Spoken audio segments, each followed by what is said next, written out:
further along the sill, and as I thought, it's getting even worse. The filler is really thick here. You know, it's well over 1/4 of an inch thick by the look of it.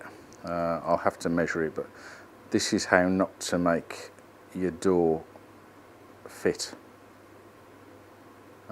So all I've done is just layer on lots of filler after having taken what appears to be a grinder to it. God knows why they've done that. And just lapped enough filler on and profiled it to make it look as though the door fits correctly, which it obviously doesn't.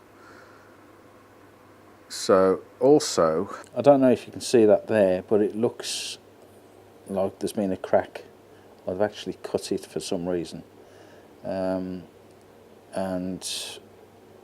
I don't know. It's got some filler down there and filler up here, and you can see the depth of the filler in the top of the sill. So I'll uncover that a bit further and see what other horrors are awaiting me.